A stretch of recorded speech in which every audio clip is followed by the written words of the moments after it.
So let me tell you a little bit about Kristen. She works as an archaeologist and grants manager for the American Battlefield Protection Program, which is part of the National Park Service. For the ABPP, she manages over 25 grants each year for about $1.2 million on battlefields from the Virgin Islands to Saipan. A majority of the ABPP's projects are archaeological preservation projects, and about 40% of project funds are underwater projects. So previous to joining the agency in 2001, Kristen was the park archaeologist for the Gettysburg battlefield site, and she's got nearly 25 years of service to the National Park Service. Her BA from the University of Michigan and her MA in anthropology from the University of South Carolina. Kristen, thank you.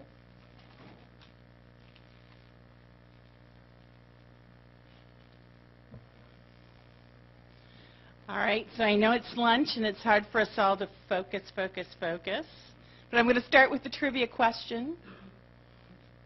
What happened today in 1863? Anybody? The sinking of the Hunley.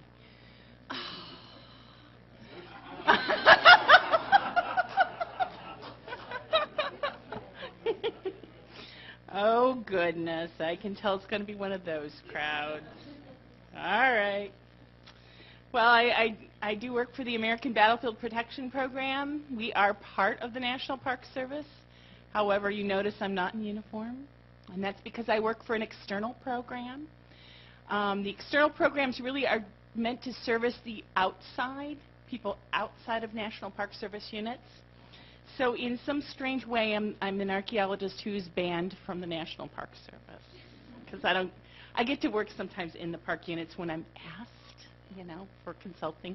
But for the most part, our legislation, which I have up here, very much directs us as a program. And we're fortunate that way, because then we don't have to live with the mission creep of other managers and what have you. We have Congress telling us what to do. And we are to be assisting citizens, the public, and private institutions and governments in planning and interpreting and protecting battlefields. They're to be on American soil as we have interpreted that. It includes all the territories from the Virgin Islands out to Saipan, out to Guam. So we have a pretty big span. As long as I can call it domestic assistance, we can be helpful. And we're here to work in perpetuity. So that is, our work is not supposed to use the resource, it's supposed to save the resource. So we are a protection program. Protection's our middle name. Give you a little bit of our program history. We were of necessity, let's say, to Congress after the Disney event near Manassas. Disney was going to have a theme park 25 years ago, or more, 30 years ago, around Manassas. And essentially the question was, how many significant or principal battlefields are there out there that are going to cause these kind of disasters where the government has to come in and purchase land? And the Park Service said, we don't know. We manage our own land. We don't know what's out there in the rest of the world. There's been really no good survey or inventory of Civil War battlefields. So we started with a survey, an inventory of historic sites. We ended up with 384 of them in 1993 as a report to Congress to give them the condition of these battlefields throughout the nation. Some of the condition was just gone. That's why we don't have our top 400. It's top 384. But these battlefields really were the principal ones in the nation that had an outcome that affected the Civil War's actual unfolding, or a campaign, or a famous person. But it was considered to be really the most important battlefields. By 1996, it was clear that not just Civil War battlefields needed attention and assistance. So our grant abilities were granted then, and also our abilities to help any kind of battlefield, any time period. So My first slide had Virgin Islands and Hassel Island. That was an engagement between the Dutch and the British. And so as long as it's on American soil, we can be involved. We also have created reports to Congress that prioritize battlefields and their endangered status. By 1998, we were offering funds to buy Civil War battlefields in purchase or in easement, and to date we've leveraged over $87 million that have been given to us by Congress. That means there's an equal amount, 50% out there, of at least $87 million that someone else provided, because it's a 50-50 match. By 2003, we were asked by the President's Advisory Council to be of assistance on battlefields that had adverse events with 106. So we help our sister agencies to try and come up with good mitigative efforts or to identify the battlefields that are under threat from Section 106 action. By 2007, we came up with an equivalent report to Congress for Rev War and War of 1812. And over 270 battlefields were assessed in that report for their priority and for their threat and for their significance. And then at 2010, we started doing an update for the Civil War reports, since they were already dated at that point. And we are still working on getting out a national report that revises their priorities to Congress. So our hope is to be able to give nice big checks, not this. This is the bad thing, when battlefields start getting threatened by sprawl. We have a specific philosophy, and you know, other than the picture, I haven't changed the wording in years. Battlefields are cultural landscapes. Each has a unique history, unique resources, and set within a unique community. We look at local advocacy as key for stewardship and essential for preservation. And I find it interesting today to hear all the talk about how important it is to have a lingua franca that you can share. You know, a common language, a common methodology. Because we have so many battlefields in the nation, we've become very rigorous in our methodology and very rigorous in our labeling of how we identify our battlefields. And the labeling and the method doesn't change because it's terrestrial or underwater. We don't look at that as anything different. In fact, of all the criticisms I've heard over the years, perhaps our 93 study was most criticized, not because we got the general in the wrong place, but because we didn't have underwater resources identified quite correctly. And I think we've made great strides to change that. So let me take a minute and talk a little bit about defining battlefields. For us, a battlefield is any space that has been fought over. Fire has been taken or received by two governments, and we automatically consider any tribal activity as government sanctioned. But it does have to be an actual engagement. We don't look at massacres or civil disobedience. So for example, the 9/11 site in New York would not be considered a battlefield, nor would some massacres of just women and children. There's no chance of fighting in massacres. There's no chance of engagement. So any guesses as to how many battlefields there probably are in the nation for just Civil War and Rev War and War of 1812 rolled together? 3,000 just for Rev War and War of 1812. Over 10,000 for Civil War engagements. There's a lot of them out there. Today you're just going to hear about the principal ones and how we deal with those. There's a whole lot more, and there's other wars as well. French and Indian War, plenty of Indian wars out in the West and the East. Mexican-American wars, lots of engagement sites. You know, after this morning hearing about how dynamic and long-term landscapes are, I have to smile at thinking what a moment in archaeological time battlefields are, what an instant they are, and how differently we look at our data set. We are kind of far less concerned about stratigraphy and dating items, in that if you're at Gettysburg and you don't know when that mini ball came up, that's 3 days in time. You better know what the date is on that when you find it. We have different concerns, and underwater battlefields actually allow us a certain amount of freedom to think differently as well. All right, so this is my best slide to talk about what we're looking at. We're looking at that middle, that battlefield layer. Don't have enough juice in this to come through. It's not that we disregard the upper layers, and it's not that the lower layers aren't important. It's just that Congress gives us a mandate for the battle layer. And we kind of consider everything within the battle layer. Oh, Doug, thank you so much. We kind of consider that battle layer sort of the middle of the Oreo cookie. And everything within the boundary of the battlefield, we hope will be protected if we can protect that battle layer. So everything below and everything above hopefully will be maintained. But our focus has to stay like a laser to the battle layer, that moment in time. So let's talk a little bit about our method of how we identify our battlefields. How do we put boundaries around them?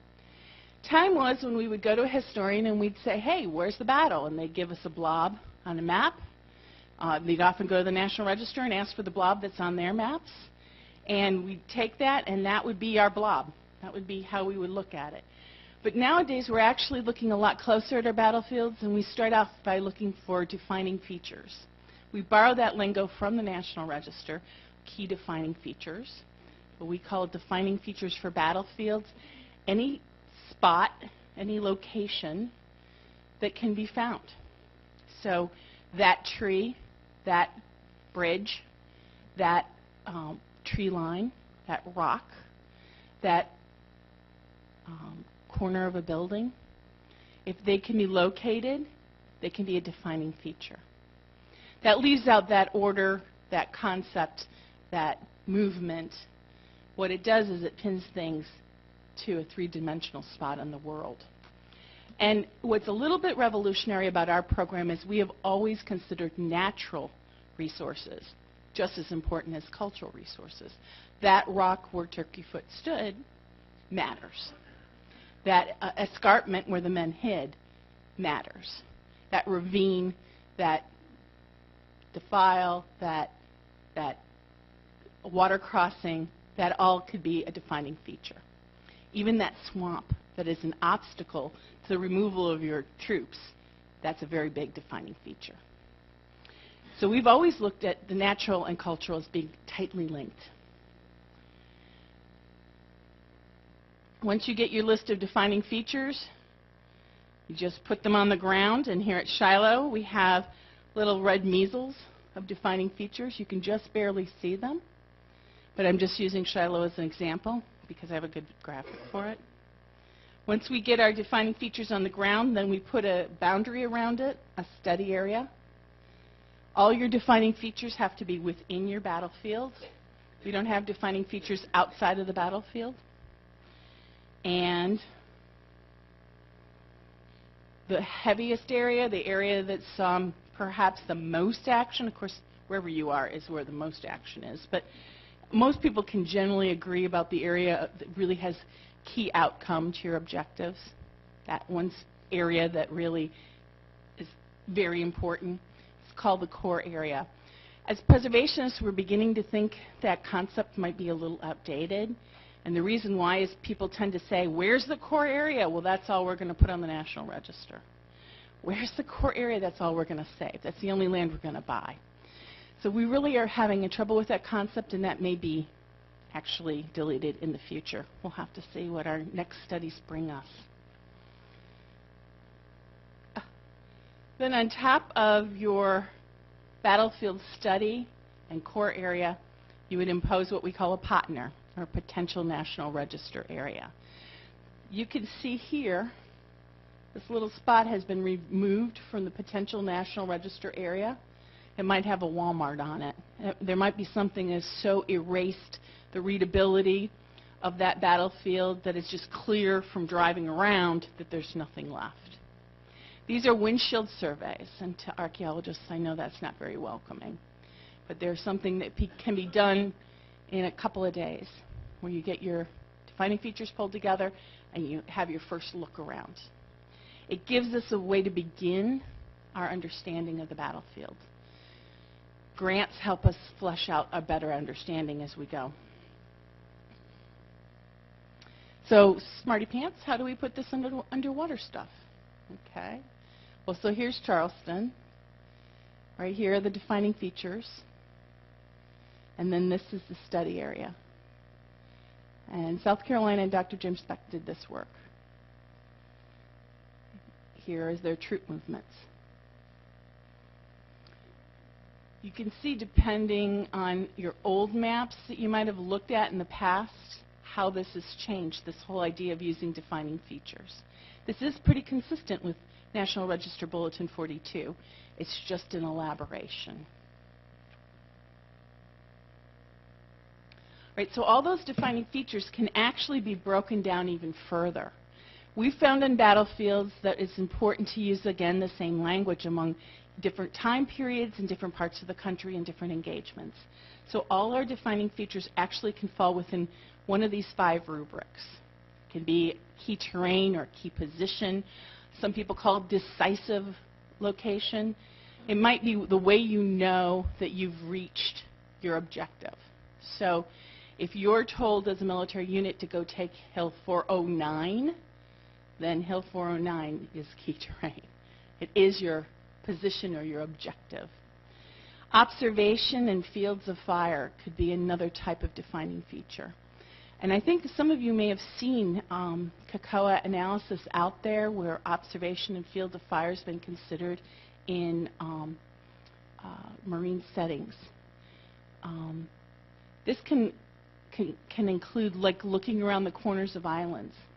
Anybody who can do that's pretty smart, but having that field of vision of being able to see or fire around the corners may really influence how that battlefield turns out. Being able to see through fog, being able to deal with weather, being able to deal with current patterns. Conceal and cover could also be the reverse of what can be seen. So if you can't be seen because of fog, or you can't be seen because you're around the corner of an island, then that's concealment and cover. I was on the plane once and I asked a military guy if he knew what Kokoa was, and of course they teach it in basic training. I wish I was smart enough to make it up myself. The only thing I did was apply it to archaeology, but when I'm talking with troops, I once asked him the difference between conceal and cover, and he said, well, if you're concealed, the enemy can't see to shoot you. If you're covered, the enemy can't actually shoot you. He'd pick cover every time, so I kind of like that explanation. Obstacles are those defining features that get in the way of mobility or movement. So a swamp can be an obstacle. It can stop you from moving around on the battlefield. And in a marine setting, it can be an obstacle of wind, it can be an obstacle of current, it can be an obstacle of getting into a river setting. The obstacles can be many. And in an avenue of approach is how did you get to the field of fire, or how did you get to that place of contest? How did you get there? And when did you know it began and when did it end as the edges of the battlefield's avenue of approach? Outside I had some cheat sheets. I call them Kokoa cheat sheets. If you want to pick up your cheat sheet, feel free. It's really a much fuller explanation than today. We also have a submerged resource manual on how to do Kokoa on underwater battlefields. And they're also outside, and I hope that you feel you can pick those up. If you need more, I consider our office a resource. So I have a sign-up sheet that you can sign up for more cheat sheets, and I'll digitally send them to you. If you need more manuals, I can give you the online link to our website that'll give you more manuals. And for all these principal battlefields, the 384 of them we've done with this Kokoa system, the 270 plus for the Rev War and War of 1812, we have those all in GIS. And so I offered to Jimmy with BOEM, if he thought that would be useful, we'd be happy to share all that GIS data so that you know where we think battlefields are right now. We can be helpful with that. So you don't have to do this from scratch, even though you might want to challenge our thoughts and our findings.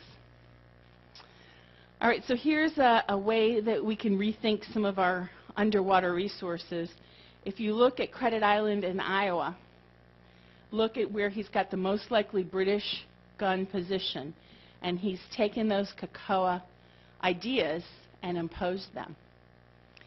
Now, one thing that we're doing, and I got to give it to the Pequots, they have done something called reverse Kokoa. They don't have the best written backgrounds, but Kevin McBride actually took all 5 Kokoa principles and said every battlefield has at least these.